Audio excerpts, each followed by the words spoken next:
நேயர்கள் அனைவருக்கும் வணக்கம். வெண்முரசு கிராதம் அத்தியாயம் 39. 7 மாத காலம் எண்ணி எண்ணி ஏங்கி வெந்து சுருங்கிய இந்திரனிடம் இந்திராணி சொன்னாள். அஞ்சுவதை விட்டு அகல வேண்டும், வஞ்சம் கொள்வதை நோக்கி அணுக வேண்டும். அகன்றிருப்பதனால் பெருகுவதே வஞ்சம். சென்ற அசுரனை காணுங்கள், அவனுடன் சொல்லாடுங்கள். அவன் யாரென தெளிந்தால் இவ்வஞ்சம் அணையக்கூடும். இந்திரன் சினத்துடன் உருமினான். கரந்தமையும் எண்ணம் எதுவும் நஞ்சு. வஞ்சம் வீண் எண்ணங்களை உணவென கொண்டு பெருகுவது. நீங்கள் எண்ணுபவன் அல்ல அவ்வசுரன் என்றிருக்கலாம். உங்கள் சொல் கேட்டு நண்பன் என்றும் ஆகலாம். சென்று பாருங்கள், நல்லவை நிகழும் என நம்புங்கள் என்றாள் இந்திராணி. எண்ணி 2 நாட்கள் இருந்த பின், ஆம், அவன் முகம் எனக்கு வேண்டும், வெறுப்பதற்கேனும். அவன் வல்லமையை நான் அறிய வேண்டும், என்னுள் போர் புரிந்து கொள்வதற்கேனும் என்றான் இந்திரன். ஒரு வெண்புறாவாக மாறி பறந்து மகாவீரியத்தின் முகடு ஒன்றின் மேல் இறங்கினான் முதல் அமரன். முதிய அந்தணனாக உருக்கொண்டு கழியொன்றி நடந்து சென்று 4 ருத்ரர்களை சந்திக்க ஒப்புதல் கேட்டான். முதல் ருத்ரன் மலைப்பாறைகளை தேடிச் சென்றிருந்தான். 2வது ருத்ரன் இரும்பு அகழ மண்ணுக்குள் துளைத்து சென்றிருந்தான். 4ஆம் ருத்ரன் வேள்விச்சாலையில் மட்டுமே இருப்பவன். இந்திரனை 3வது ருத்ரனாகிய துவஷ்டாவின் முன் கொண்டு சென்று நிறுத்தினர் அசுரகுல காவலர். அரசே, அளப்பரிய ஆற்றல் கொண்டிருக்கிறாய். நீ அமைத்த நகர்தான் இதுவரை மண்மேல் எழுந்தவற்றிலேயே முதன்மையானது. அதை பார்த்து வாழ்த்தி செல்லவே வந்தேன். நீ வாழ்க, உன் நகர் நீடூழி வாழ்க என்றான். நற்சொல் கேட்டு மகிழ்ந்த துவஷ்டா, அந்தனரே, நீர் விரும்பும் பரிசு எது சொல்லுங்கள், இப்போதே அளிக்கிறேன் என்றான். நான் பரிசில் பெற வரவில்லை, ஒரு சொல்லுரைத்து செல்லவே வந்தேன். அரசே, முழுமையான செல்வத்தையும் அழகையும் இன்பத்தையும் மானுடரோ அசுரரோ நாடி செல்லலாகாது. முழுமையை தேடும் இன்பமே அவர்களுக்கு அளிக்கப்பட்டுள்ளது. முழுமையில் அமர்வது அவர்களுக்கு பெருந்துன்பமே ஆகும் என்றார் அந்தணர். அரசே, முழுமையை நாடி மலர்களுக்கு தேனீகள் என தெய்வங்கள் வந்து கொண்டிருப்பர். அவர்களில் ஒருவர் இப்பெருநகரை அடைய விரும்பினால் கூட நீ அத்தெய்வத்துடன் சமராட வேண்டியிருக்கும். அது உன்னை அழிவுக்கே கொண்டு செல்லும். மானுடர் பெற்று பெருகுபவர். அன்னத்தில் முளைக்கும் எதுவும் அன்னத்தின் கட்டுக்குள் அடங்கியதே. அன்னம் மிகுவதில்லை, குறைவதும் இல்லை. அன்னம் அழிந்தே அன்னம் பிறக்க முடியும். அன்னம் எரிந்தே அன்னம் வாழ முடியும். வேந்தே, தெய்வங்கள் எண்ணத்தில் பிறப்பவர்கள், என்ன பெருகுபவர்கள். ஆகவே தெய்வங்களை மானுடரோ அசுரரோ வெல்லவே முடியாது. தேவர்கள் எண்ணங்களை உருவாக்குகிறார்கள். எண்ணங்கள் வேள்விகளாக ஆகுதியாகின்றன, செயல்களாக பெருகுகின்றன. வேள்வியும் செயலும் தேவர்களை பெருகுகின்றன. ஆம், நீ வல்லவன், தெய்வங்களை எதிர்த்து நிற்பவன். ஆனால் அச்சமர் புயல் காற்றில் மலர் மரம் என உன் உள்ளத்தை ஆக்கும். ஒரு கணமும் நீ உவகை சூடி அமைய முடியாது. ஆகவே முழுமைக்கும் முன்னரே நின்று விடுவதே இன்பத்தில் என்றும் வாழும் வழி. உலகோருக்கு என முன்னோர் நெறி ஒன்று அமைத்துள்ளனர். அணிக்கொள்கையில் ஒரு குறை வை. அன்னம் உண்ணும் போது ஒரு துளி கசப்பும் இலையில் வை. செல்வக்குவையில் ஒரு பிடி அள்ளி பிறருக்கு அழி. அரசே, இல்லத்தில் ஒரு சாளரக் கதவை எப்போதும் மூடிவை. அகல்களில் ஒன்றில் சுடர் இல்லாமல் இருக்கட்டும். அதுவே வாழ்நெறி என்றார் அந்தணர். வெறுமையும் முழுமை கொள்ளலாகாது என்ற அறிக. எனவே நீர் சேந்தும் போது ஒரு குவளை மிச்சம் வை. மலர் கொய்யும் போது ஒரு மலர் மிஞ்சி இருக்கட்டும். மைந்தரை கொஞ்சும் போது ஒரு சொல் உள்ளத்திலேயே எஞ்சட்டும் என்றார் அவர். பெருக்கத்தில் பணிவென்று மூதாதையர் சொன்னது இதையே. செல்வம் இன்பமென மாறும் போதே பொருள் கொள்கிறது. ஆணவமென இருக்கையில் அது நோய் கட்டியே ஆகும். எண்ணம் திரள நோக்கி கொண்டிருந்த ருத்ரனிடம் இப்பெருநகர் முழுமை கொண்டிருக்கிறது. இதன் அனைத்து முகடுகளும் பழுதற்ற வடிவுடன் உள்ளன. அனைத்து உப்பரிகைகளும் கொடிகள் பறக்க ஒளி கொண்டுள்ளன. இதன் அனைத்து சாளரங்களும் வாயில்களும் விரிய திறந்துள்ளன. இது தெய்வங்களுக்கு விடப்படும் அறைகூவல். உன்னலம் நாடியே இதை சொல்கிறேன். 12,000 முகடுகளில் ஒன்றை இடித்துவிடு. அந்த குறை இந்நகரை வாழச் செய்யும் என்றார் அந்தண முதியவர். சினந்தெழுந்து கைகளை தட்டியபடி துவஷ்டா கூவினான். ஒளி வளரும் என்றால் இருளும் உடன் வளரும் என்றறிக. அந்தனரே, மலைகளை விட பெரிது மலை நிழல் என்று உணர்க. முழுமையை வென்ற பின் நான் மானுடன் அல்ல, அசுரனும் அல்ல, நானே தெய்வம். அந்தணர் முகம் சுளித்து, தருக்கி நிமிரலாகாது அரசே. தெய்வம் என்று தன்னை உணர்தலைப் போல மானுடன் தெய்வங்களுக்கு இழைக்கும் பிழை பெரிதொன்றில்லை என்றார். ஆம், தெய்வங்களைப் போல வெல்வது என்றால் அது பிழை, தண்டிப்பதென்றால் பெரும் பிழை, அடைவதென்றால் பிழையினும் பிழை. ஆனால் படைப்பதென்பது பிழை அல்ல. படைத்து திரும்பி நோக்கி இது நான் என்றுணர்பவனை தெய்வம் என்றாக்குவது தெய்வங்களை படைத்த வல்லமை என்றார் துவஷ்டா. ஆம், உன்னால் படைக்க முடியும் என்று உணர்ந்து விட்டாய். வென்றவன் என்று உன்னை உணர்ந்து விட்டாய். இனி நீ ஓரடி எடுத்து பின்னால் வைக்கலாம். ஓர் முகடை இடி, ஓர் உப்பரிகையாவது அழி என்றார் அந்தணர். அதை எந்த கலைஞனாலும் செய்ய முடியாது அந்தணரே. அந்த குறையின் சிறு புள்ளியிலேயே சென்று மோதி கொண்டிருக்கும் அவன் சித்தம் எல்லாம். அதை வெல்லாமல் அடுத்த படைப்பை அவன் ஆக்க முடியாது. அறிந்து ஒரு படைப்பில் குறை வைத்த கலைஞன் வாளெடுத்து தன் கைகளை தானே அறுத்தெறிந்தவன். இதை வென்ற பின் இனிமேல் என்ன என்றே நான் எழ முடியும் என்றான் பொற்சிற்பி. அந்தணர் தன் உருமாற்றி மணிமுடியும் ஒளிர்படையும் கொண்டு எழுந்தார். பெருங்குரலில் இந்திரன் சொன்னான், நான் தேவர் கரசன். எனக்கு இணையாக ஒன்றை நான் ஒப்பக்கூடாதென்பதே தெய்வங்கள் எனக்கிட்ட ஆணை. இம்மணி மாளிகையை நான் அழித்தாக வேண்டும். அதை அழிக்க வேண்டாம் என்றுதான் நானே உன்னிடம் வந்தேன். அவன் எவர் என உணர்ந்ததும் மேலும் சினம் கொண்டு, இது போருக்கான அறைகூவல். இதை எதிர்கொள்ள வேண்டியவர் என் உடன் பிறந்தார் இருவர் என்றான் துவஷ்டா. ருத்ரனே கேள், என்னை எதிர்த்து எவரும் இன்று வரை வாழ்ந்ததில்லை. அழிய வேண்டாம் என்று உன்னிடம் கோருகிறேன் என்றான் இந்திரன். படைக்கப்பட்டு விட்ட ஒன்று அழிவதில்லை. அது பிரிதொரு படைப்புக்குள் தன்னை செலுத்தி கொண்டு விடும் என்றான் துவஷ்டா. சினந்து தன் வாளை நீட்டியபடி அவனை அணுகி இந்திரன் கூவினான். இக்கணம் உன்னை எச்சரிக்கிறேன். அந்த மாடங்களில் ஒன்றை இடி, அந்த உப்பரிகைகளில் ஒன்றையேனும் உடை. இயலாது. இந்திரனை இங்கு வரவழைத்தது அது என்று உணரும் போது அதை ஆக்கியவன் என்று என் உள்ளம் உவகையே கொள்கிறது என்றான் துவஷ்டா. தனிந்து கேட்கிறேன், அதன் வாயில்களில் ஒன்றையேனும் மூடிவை என்றான் இந்திரன். நான் இக்கலை வடிவை அழித்தேன் என பெயர் கொள்ள விழையவில்லை. எண்ணிச் சொல் துவஷ்டா. எண்ணவே வேண்டியதில்லை, இது இங்கு இவ்வாறே இருக்கும் என்றான். ஒரு அகல் சுடரையாவது அணைத்து வை என்றான் இந்திரன். ஒரு துளி குங்குமம் கூட அந்நிலத்தில் விழுந்து கரையாகாது என்றான் துவஷ்டா. சினத்தால் உடல் ததும்ப நின்று நோக்கிய பின் மீண்டும் ஒரு புறாவென மாறி தேவர்கிறைவன் மறைந்தான். அவன் செல்வத்தை நோக்கி நின்ற துவஷ்டாவிடம் அவன் மூத்தவர் இருவரும் வந்தனர். எல்லை கடந்து ஒரு புறா நகருக்குள் வந்தது என்று அறிந்தேன் என்றான் அஜேகபாத். என் கூர்முனைகள் அதை கிழிக்கவில்லை என்று கண்டேன் என்றான் அகிர்புத்தியனின். வந்தவன் இந்திரன். நம் நகர் முழுமை கண்டு நெஞ்சழிந்து மீள்கிறான் என்றான் துவஷ்டா. மகாவீரியம் என்னும் அசுரர் பெருநகரை வெல்ல எண்ணிய இந்திரன் தன் படைத்தலைவர்களை அழைத்து அவர்களிடம் படை கொண்டு செல்வதை பற்றி கேட்டான். அவர்கள் ஒற்றை குரலில் அஜேகபாத் அமைத்த 7 கோட்டைகளை கடந்து எவரும் செல்ல முடியாது என்றனர். அகிர்புத்தன்யனின் 1000 கோடி கூர்முனைகளை எதிர்கொள்ளும் ஆற்றல் தேவர்களுக்கும் இல்லை என்றனர். இந்திரன் துயருடன் தன் அரண்மனையில் உலவினான். தொலைப்பயணியான நாரதரை அழைத்து வரும்படி சொல்லி அவரிடம் ஆவதென்ன என்று கேட்டான். அரசே, போர் பயனற்ற போது சூழ்ச்சி பயனளிப்பது, சூழ்ச்சியும் பயனற்று போகும்போது தவம் பயனளிப்பது. சூழ்ச்சி வழியாகவே அசுரர்களின் பெருநகரை வெல்ல முடியும் என்றார் நாரதர். அதற்கான வழிகளை சொல்க என்றான் இந்திரன். சூழ்ச்சிகளில் தலையாயவை 8.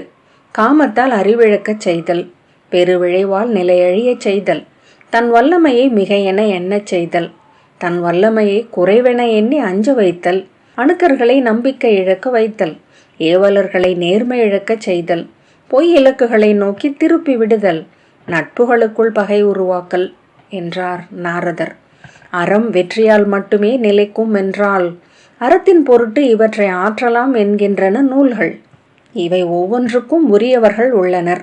எதிரி அரசு ஒற்றையொருவனை நம்பியிருக்கும் என்றால் காமமும் பெருவிழைவும் கொண்டு அவனை வெல்வது உகந்த வழி. வெற்றி மேல் வெற்றி கொண்டெழும் நாட்டை மிகை நம்பிக்கை கொள்ளச் செய்யலாம். பல்லாண்டுகளாக போரில் ஈடுபடாத நாட்டை குறை நம்பிக்கை கொள்ளச் செய்யலாம். அடித்தளத்திலிருந்து மேல்தளம் மிக அகன்று போகும் அளவுக்கு பெரிய நாட்டை அணுக்கர்களை சோர்வுறச் செய்தும் ஏவலரை திரிபடையச் செய்தும் வெல்லலாம். உரிய அமைச்சர்கள் இல்லாதவர்களை திசை திருப்பிவிடலாம் என்று நாரதர் சொன்னார். ஆனால் எங்கும் எப்போதும் வெல்லும் வழி என்பது நட்பு திரிபு என்னும் சூழ்ச்சியே. இந்திரன் ஆம் என்று தலையசைத்தான். திரிபு கொள்ளச் செய்யத்தக்கவர் இருவகை. அரசின் உச்சியில் இருப்பவர் மேலும் உச்சி நோக்கி செல்லும் தகுதி படைத்தவர் தாங்கள் என எண்ணியிருப்பார்கள். அவர்களிடம் அவர்களின் வல்லமையும் கொடையும் உரிய முறையில் மதிக்கப்படவில்லை என்று சொல்லி திரிபடையச் செய்வது எளிது. மிக அடித்தளத்தில் உள்ளவர்களிடம் அவர்கள் வெளியே தெரிவதில்லை என்னும் உளக்குறை இருப்பதனால் அவர்களை வெல்வதும் எளிது என்றார் நாரதர். நடுவில் இருப்பவர்களை திரிபடையச் செய்வது கடினம். அவர்களுக்கு மேலே வாய்ப்புகள் நிறைந்துள்ளன. கீழே அச்சுறுத்தும் வீழ்ச்சிகளும் தென்படுகின்றன. ஆகவே நிலை விட்டு ஓர் அடியும் எடுத்து வைக்க அஞ்சுவார்கள் என நாரதர் தொடர்ந்தார். ஆனால் எவராயினும் அவர்களுக்கு எதிரி என ஒருவன் சுட்டிக்காட்டப்பட வேண்டும். அவர்கள் இழந்ததையெல்லாம் பெறும் ஒருவன். அவர்கள் செல்ல வேண்டிய இடங்களில் முந்திச் செல்பவன். அவர்களுக்கு என்றும் தடைக்கல்லாகி நிற்பவன். அவ்வெதிரி திரிபுக்குரியவனுக்கு மிகவும் கீழிருப்பவனாக இருக்கலாகாது. அவனை அவர்கள் திறனற்றவன் என்றே உள்ளூர எண்ணுவர். மிக மேலே இருப்பவனாகவும் எண்ணக்கூடாது. மேலிருப்பவர்களை அவர்கள் உள்ளூர அஞ்சுவர். அவனுக்கு நிகரானவனாக, அவன் எண்ணுபவனாக எதிரி இருக்க வேண்டும். அத்தகைய ஒருவன் ஒவ்வொருவருக்கும் அருகிலேயே இருப்பான்.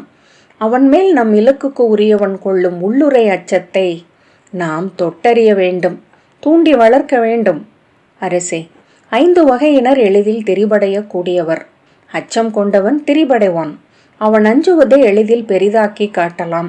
விழைவு கொண்டவன் திரிபடைவான். அவனுக்கு நாம் வாக்குறுதிகளை அளிக்கலாம். அன்பு கொண்டவர் திரிபடைவர். அவர்கள் அன்பு கொண்டுள்ளவற்றின் பொருட்டு பணிவார்கள். ஆணவம் கொண்டவர்கள் திரிபடைவார்கள். அவர்களின் ஆணவத்தை புண்படச் செய்யலாம்.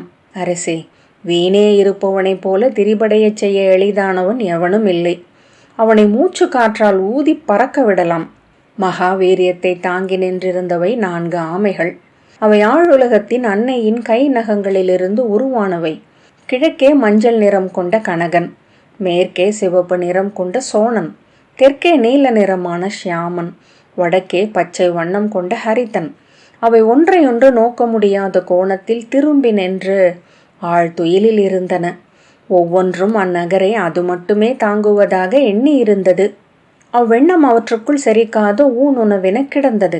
அதன் சுமையால் அவை இனிய புன்னகையுடன் கண் சொக்கி அமைந்திருந்தன. அப்பால் நின்று அவற்றை நோக்கியதுமே அவற்றின் உள்ள கிடக்கையை அரசன் புரிந்து கொண்டான். சிற்றறிவு கொண்டவர்கள் அருகருகே இருந்தால் ஒற்றை எண்ணத்தையே கொண்டிருப்பர். அவர்கள் சிற்றறிவு கொண்டவர்கள் என்பதனால் மாறாமல் இருப்பர். மாறாமல் இருப்பவற்றுக்கு இருக்கும் உறுதியினால் அவர்கள் மேல் பெருஞ்சுமைகள் ஏற்றப்பட்டிருக்கும். சிற்றறிவு கொண்டவர்கள் அனைத்தையும் தாங்கி அடித்தளமாவது என்பது பெரும் பிழை. மேலும் செல்லும் அறிவு கொண்டவர்கள் அனைத்தையும் தாங்கி அடித்தளமாக அமைந்து அறியப்படாமல் இருக்க ஒப்பமாட்டார்கள். மானுடரின் இக்கட்டுகளை எண்ணி நகைத்தபடி இந்திரன் ஒரு பொற்சரடென ஒளிவிடும் நாகமென மாறி நெளிந்து அந்த ஆமைகளின் அருகே சென்றான். தெற்கை ஆளும் திசையாமையாகிய நீலனின் கழுத்தில் சுற்றி கொண்டான். மகாபலரே, பேரெடை சுமப்பவரே, அழியாதவரே, வாழ்க! உங்களை நம்பி இப்புவியின் பெருநகர் ஒன்று அமைந்துள்ளது. என்னை என்ன பெருமை கொள்ள வேண்டியது இது என்றது நாகம். என் பெயர் ஸ்வர்ணை. பொன்னொழியுடன் நான் பிறந்தபோது என்னை சிறு ஆரம் போல் இருக்கிறாள் என்றனர் என் குலத்து மூத்தோர். இவள் எந்த கழுத்திற்கு அணி என்று வியந்தனர். என் ஓள்நெறி நோக்கிய நிமித்திகர், நான் இப்புவியிலேயே பேராற்றல் கொண்ட ஒருவரின் அணிகலனாகும் பொருட்டு பிறந்தவள் என்றனர். என்னை சூடுபவரை தெய்வங்கள் தங்களுக்கு நிகரென ஏற்கும். ஆற்றல் மிக்கவரை தேடி நான் அலைந்தேன். புவி தாங்கும் ஆமைகள் என் மூதாதையர். வாசுகியும் சேடனும் என் குல மூத்தார். மண்மேல் எழுந்தபோது இந்நகரை கண்டேன். இந்நகரின் எடை தாங்கும் உங்களை பற்றி அறிந்தேன். உங்கள் 4வரையும் இங்கு வந்து கண்டேன். 4வரில் எவர் ஆற்றல் மிக்கவர் என்று அறிந்து உங்களை அணுகினேன். என்னை ஏற்று என் பிறப்புக்கு ஒரு பொருள் தருக என்றது நாகம். நீ எனக்கு இனியவள், என் ஆற்றலை அறிவிக்கும் அடையாளமும் கூட என்றது நீலன். மகிழ்ச்சியுடன் நீலனின் முதுகுமேல் வளைந்தேறி நின்று, கண்டேன் புவியிலேயே ஆற்றல் மிக்கவரை, நிகரற்றவரின் துணைவியானேன், நானும் நிகரற்றவளானேன் என்றது நாகம். சினத்துடன் திரும்பிய வடக்கு திசையின் ஆமையாகிய ஹரித்தன், எவ்வாறு சொல்கிறாய் இவனே நிகரற்றவன் என்று கேட்டது. நாணத்துடன் விழி சரித்து, வடவரே, நால்வரில் நீங்களே செல்வர். இந்நகரின் செல்வம் அனைத்தும் குவிக்கப்பட்ட கருவூலம் குபேர மூலையிலேயே உள்ளது. அதை தாங்குபவர் நீங்கள். இவர்கள் அனைவரும் உங்கள் அழிநிழல் கீழ் வாழ்பவர்களே என்றது நாகம். அப்படியென்றால் நான் என்று சீறி கேட்டது கீழ்த்திசையின் கனகன். நாணம் கொண்டதென நெளிந்து, நீங்களே நால்வரில் அழகர், புலரி பொன்னொளி கொண்டவர் என்றது நாகம். மேற்கு திசையின் சோழன் கால்களை உதைத்து திரும்பி நோக்கி, என்னை நீ அறிய மாட்டாய். வேட்கையுடன் மூச்செறிந்து, உங்களை அறியாதோர் எவர்? நீர் நகரின் நீர்நிலைகள் அனைத்துக்கும் தலைவர் அல்லவா என்றது நாகம். நாள்தோறும் பெருகும் நீர்நிலைகளை சுமப்பவன் நான். என்னை விட எடை தாங்குபவனா இவன் என்றது சோழன். தெற்கு திசையில் மூதாதையர் அமைந்திருக்கிறார்கள். அவர்கள் நாள்தோறும் பெருகும் எடை கொண்டவர்கள் என்றது நாகம். பெண்ணே, நீ அறிய மாட்டாய். இந்நகரின் கருவூலம் போல கணந்தோறும் பெருகும் பிரிதொன்றில்லை என்றது ஹரித்தன். எவர் சொன்னார்? நான் அறிவேன் இங்கு பெருகும் ஒளியின் எடையை என்றது கனகன். உயிருக்கு நிகரான பிரிதேதுள்ளது என்றது தெற்கின் ஆமை. அவர்களின் சொல்லாடல் பூசலாகியது. ஆமைகள் மாறி மாறி காலால் உதைத்து கொண்டன. அவை தலைகளால் முட்டி போரிடத் தொடங்கிய போது நாகம் வழிந்து கீழிறங்கி மறைந்தது. நகர் அதிரத் தொடங்கியதை முதலில் உணர்ந்தவன் முதற் சிற்பியாகிய கர்மகனே. அவனுடைய கணையாழியில் இருந்த சின்னஞ்சிறு நீலமணிக்குள் ஒளி நலுங்குவதை அவன் கண்டான். நகர் நிலையழிகிறது, கிளம்புக, அனைவரும் கூரை மீது இருந்து அகல்க என்று கூவினான். அவன் வெளியே வந்து அச்செய்தியை சொல்லிக் கொண்டிருக்கையிலேயே நகரில் வாழ்ந்த கூண்டு கிளிகள் நிலையழிந்து ஒலி எழுப்பலாயின. பசுக்கள் தொடர்ந்து குரல் எழுப்பின. நாய்கள் ஊளையிட்டபடி வெளியே ஓடின. அனைவரும் வெளியேறிவிடும்படி அறை கூவி நகரின் பெருமுரசுகள் ஒலிக்கத் தொடங்கின. அவ்வொலி கேட்டு அஞ்சியும் கூவியும் அசுரர் குலம் தெருக்களுக்கு வந்தது. உரையிலிருந்து தூசு பொறுக்குகள் உதிர்ந்தன. மரங்கள் திடுக்கிட்டு சருகுதிர்த்தன. பின்னர் அடிபீடமாட தூண்கள் நடுங்கத் தொடங்கின. வெண்முட்டையோடு போன்ற சுவர்களில் நீர்வரி போல விரிசல்கள் ஓடி கொடிப்பரப்பென கிளைவிட்டு பரவின. கூரை பரப்பு பிளந்து வெண்ணிற வானம் தெரிந்தது. பாறை பிளக்கும் ஒலியுடன் காவல் மாடம் ஒன்று உடைந்து சரிந்தது. அந்த அதிர்வில் இரு சிறு மாடங்கள் சரியலாயின. மெல்ல கரைந்து நதி நீரில் விழும் கரைமணல் குவை என அரச மாளிகையின் முகடுகளில் ஒன்று சரிவதைக் கண்டு மக்கள் அஞ்சி கூச்சலிட்டார்கள். அடுக்குகள் வெடித்து கற்கள் சரிய அடிபட்டு புரளும் மலைப்பாம்பு போல கோட்டை புரண்டு விழுந்தது. மெல்ல நிலை அழிந்து கால் இடறுவது போல தடுமாறி மண்ணை பேரெடையுடன் அரைந்து விழுந்தது முரசுமேடை.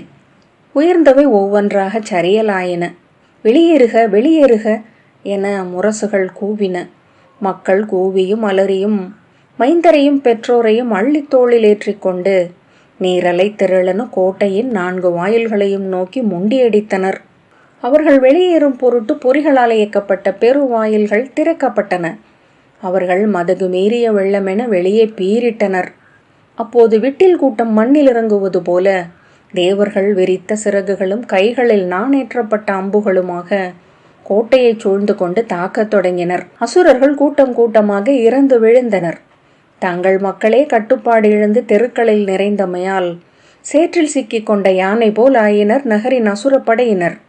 விரைவிலேயே அவர்கள் அனைவரும் கொன்றழிக்கப்பட்டனர். ருத்ரர் 4வரும் அரண்மனைக்குள் அமைந்த கரவுப்பாதை வழியாக தப்பி மண்ணுக்கு அடியில் அமைந்திருந்த கராளகம் என்னும் சுரங்க மாளிகைக்குள் சென்று ஒளிந்து கொண்டனர். இந்திரன் அந்நகரை முற்றாக இடித்தழித்தான். அதன் மக்களையும் படைகளையும் அவன் படைக்கலங்கள் கொன்று குவித்தன. அச்சடலங்களை இடிந்திடிந்து விழுந்த நகரின் மாளிகைகளை அடக்கம் செய்தன. மகாவீரியம் ஒரு பெரும் இடுகுழியாக மாறியது. அதன் பெருமாளிகை சரிந்த புழுதி விண்ணில் பெரிய குமிழியென எழுந்தது. அதில் முகில் தொட்டதும் குளிர்ந்து மழையென்றாகியது. அப்புழுதியில் அசுரர்களின் குருதியும் கலந்திருந்தது. சுற்றிலும் இருந்த காடுகள் அனைத்திலும் குருதி மழை பெய்தது. கான் மக்கள் கை நீட்டி மழையை தொட்ட போது ஒட்டும் பசையென குருதியில் கை நனையக் கண்டு அஞ்சி குகைகளுக்குள் ஓடி ஒளிந்து கொண்டனர். அந்தனர் வேள்வி தீ மூட்டி அவியளித்து இந்திரனை போற்றி வேதம் பெருக்கினர். இடிந்தழிந்த நகர் மேல் 7 வண்ணத்தில் இந்திரவில் எழுந்து நிற்பதை உயிர் எஞ்சிய சிலரே கண்டனர். அவ்வில்லை கண்டு அந்தனர் தங்கள் வேள்வி சாலைகளிலிருந்து வெளியே ஓடி வந்து கை கூப்பி வாழ்த்து கூவினர். தன் குடியுடன் கரவறையில் ஒளிந்து கொண்டு துவஷ்டா கண்ணீர் விட்டான். நான் படைத்தவை அழிவதை கண்டேன். மைந்தர் துயருக்கு 100 மடங்கு பெரிய துயர் இது எனச் சொல்லி ஏங்கினான். அவன் அளித்த அவையை ஏற்க முன்னோர் அனலிலும் புனலிலும் எழவில்லை. கனவுகளில் அவர்களின் முனகலோசைகளை இருளுக்குள் கேட்டான். திடுக்கிட்டு எழுந்தமர்ந்தவனை அவன் துணைவியாகிய சுபகை தேற்றினாள். அனைத்தையும் மறப்போம் என்றாள். மறப்பதற்கு நிறையவே உள்ளன தேவி என்றான் துவஷ்டா. பொன் மாளிகையின் ஒவ்வொரு தூணையும் ஒவ்வொரு சிற்பத்தையும் மறந்தாக வேண்டும். மறக்க முனைகையில் அவை மேலும் ஒளி கொண்டு எழுந்து வந்தன. கண் மூடினால் அங்கே சென்று உலாவ முடிந்தது. நான் சென்று மீளும் அந்நகர் எங்குள்ளது இளையோனே என்று அவன் தன் தம்பியாகிய ருத்ரனிடம் கேட்டான். அவை உங்களால் பொன்னில் செதுக்கப்படுவதற்கு முந்தைய வடிவில் உள்ளன மூத்தவரே.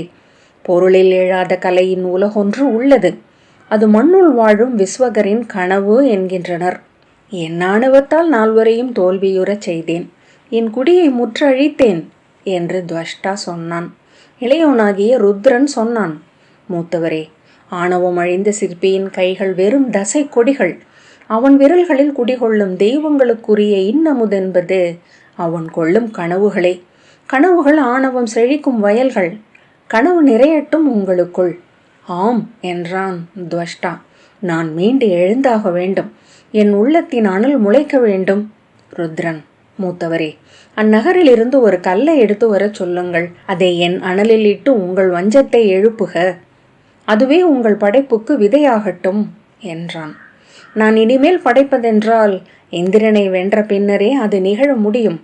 இவ்வஞ்சம் நஞ்சென்று என்னுள் இருக்கையில் இனி நான் சிற்பியே அல்ல என்றான் துவஷ்டா. அசுரர்கள் வெளியே சென்றால் கொன்றழிப்பதற்காக அத்தனை நீர்க்குமிழிகளிலும் விழிகளை நிறுத்தியிருந்தனர் தேவர். துவஷ்டாவின் மைந்தர்களில் ஒருவனாகிய நளன் என்னும் குரங்கு அவர்களை ஏமாற்றி இடிந்து சரிந்த நகருக்குள் சென்றது. அங்கே சடலங்கள் வெள்ளெலும்பாக கிடந்தன. மண்டைகளின் சிரிப்பை கண்டு அஞ்சி அது கண்களை மூடிக்கொண்டது. கை நீட்டி சிக்கிய அங்கிருந்த முதற்கல்லை எடுத்துக்கொண்டு துள்ளி விலகி திரும்பி ஓடி வந்தது. அந்த கல்லை கையில் வாங்கி பார்த்தான் துவஷ்டா. அது 3 தலை கொண்ட சிம்மம். மகாவீரியத்தின் காவல் மாடங்களில் ஒன்றின் முகப்பில் இருந்த முத்திரைக்கல். இது ஒரு செய்தி என்று சொல்லிக் கொண்டான். இதுவே எஞ்ச வேண்டும் என்பது ஊழ். ஒரு முறையேனும் அவன் அந்நகரில் அதை பார்த்திருக்கவில்லை. ஆனால் உயரத்தில் அமைந்து அந்நகரை அது பார்த்து கொண்டிருந்தது என்று உணர்ந்தான். அதை அவன் ருத்ரனின் வேள்வி தீயிலிட்டான். தழலில் அலையலை என எழுந்து கரைந்து சென்றன முகங்கள். அவற்றில் மும்முகம் கொண்ட மைந்தன் ஒருவனை அவன் கண்டான். ஆம், அவன்தான். அவன் பெயர் திரிமுகன். அவனே என் மைந்தன் என்று கூவினான். என் ஆற்றலெல்லாம் அம்மைந்தன் ஆகுக. பேருரு கொண்டு அவன் எழுக. அவன் வெல்லட்டும் இந்திரனை என்று வஞ்சினம் உரைத்தான். கிராதம் 39வது அத்தியாயம் இத்துடன் நிறைவு பெற்றது. நன்றி.